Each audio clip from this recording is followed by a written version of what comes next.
All right, y'all, it's back to work, right? June 10, we got about a month, a little less than a month, to get this thing in order. I'm messing around, came up with a little template for a kind of an idea for a chain guard, belt guard. Not sure if we're going to go with this. It sits like that. Not sure if we're going to go with something like that or not. Because we still need some kind of heat protection as well. Maybe we get rid of this full 90 thing and just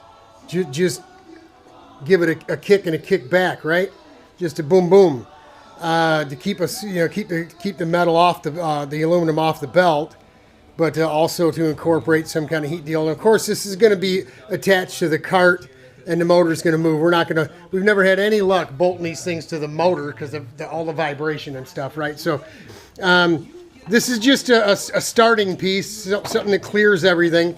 This is how we're going to mount it. I'm not sure if I'm probably just going to drill and tap here because this is some pretty thick, it's a 1/4 inch metal here that the motor mount plate is mounted to. So we could drill and tap that and put something like this on here, right? That way we don't have to weld it if we ever want to change it or move it. It's just a matter of unbolting it.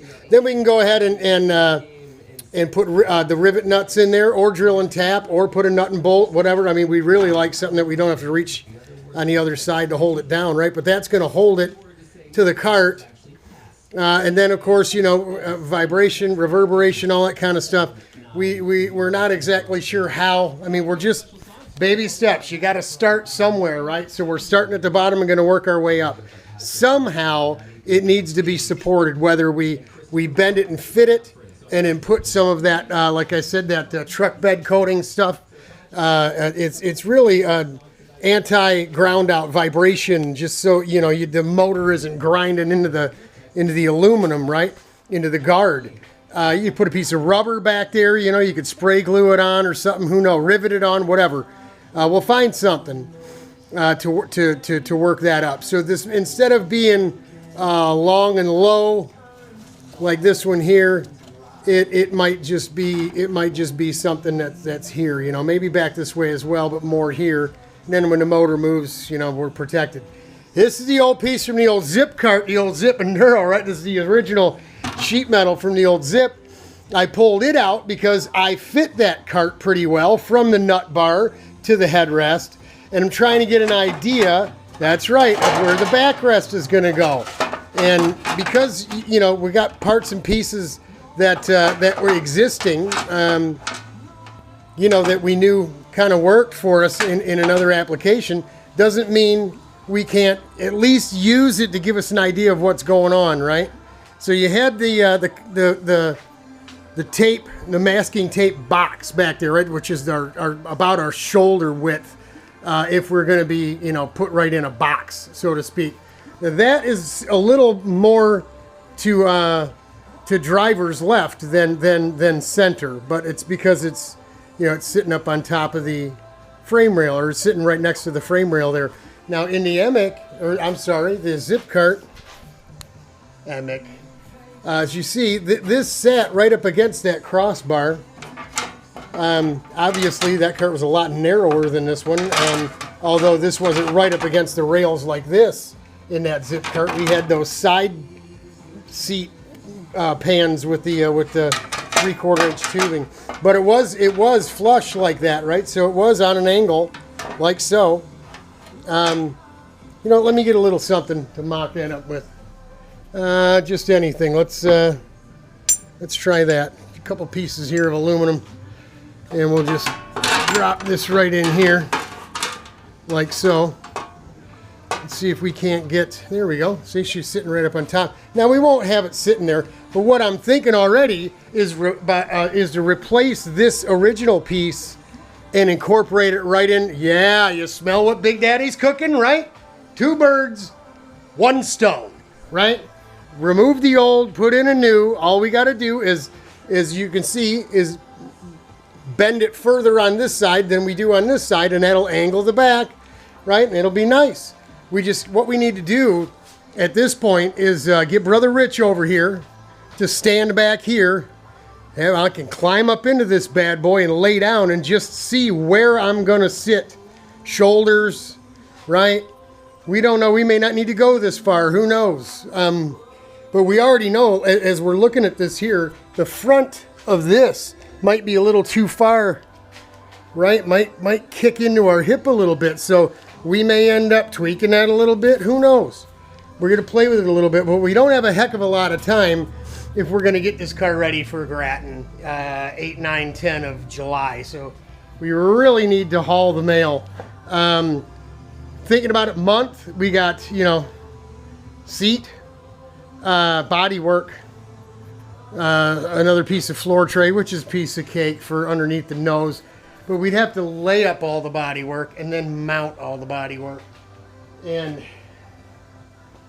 man, I just don't know. I don't know. I'm going to be honest. I just don't know if I got the energy to do that much that quick.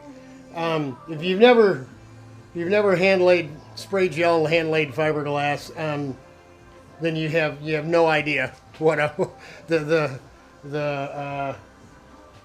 I don't know what to call it. I'm not looking forward to this. You know, I'm just not. And it's not a hell of a lot of fun. It used to be fun when I was a kid.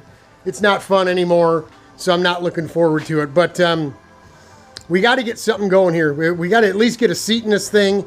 And if nothing else, we can just rig up the other nose like we were going to, right? And just get this thing to the racetrack and you know, just shake it down, cut some lamps, make sure the brakes work. Remember, we took all the springs out of the brakes and stuff, so the brakes are right now. And we just want to make sure that everything's all the mechanical stuff is going to function correctly.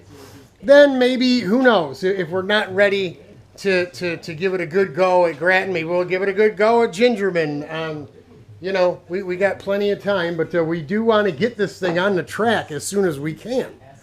So, there you go. A little something new, something old, right? We're going to try a little something here to help us understand what we need to do to get a seat in this thing. I've never done this spot panel seat thing before. So I guess there's really no wrong way of doing it. As long as you got something to rest your head on and something to lean your shoulders on as you're going through the corners, right? And something to keep your butt behind the steering wheel. That's really all you need, right? So that's it for the 10th. Just by the end of the day, I was cutting grass all day, and man, the grass was a mile long since we went to test. I was cutting grass on Mondays, and so Monday, I kind of missed my day by 3 or 4 days now that it's Friday, so it was pretty long, and took a while to get it all cut up. And then we got a little rainstorm, so I come out here and figured I'd get something done, right? But here you go, making steps. We went shopping, late night shopping on Mondo Kart last night, and ordered us up a piston, a new wrist pin bearing, because the piston kit comes with a pin, clips, and a ring. Just no bearings. So we ordered a new bearing to go with it, and we ordered a bunch of these little doodads here. We ordered 4 of these for the lay down shifter cart we're building. These things are really super trick. I love them. We used one. I think this one's a 32. Yeah, the one that fits this rail here. So it must be 1.25 inches. I'm thinking about using this. See, we used one back here for the pipe mount. And they make different doodads to go on the top of here because this is threaded, right? They actually make, it must be a piece of billet, and they machine the center of it out, but leave a floor with a through hole, and they bolt it on so it looks like a piece of aluminum tubing, and it's anodized the same color. And you can slip a seat strut in it. You do all kinds of things. What I'm thinking about doing is putting one here and one there on the angle I need. That's right. Then call my buddy Ed McClone down at Jaguar and tell him center to center, I need a piece of 3/4 inch tubing. He'll bend me a hoop for the back of this bad boy, and bing, bang, boom. We're good to go. It's gonna be trick. It's gonna be sweet.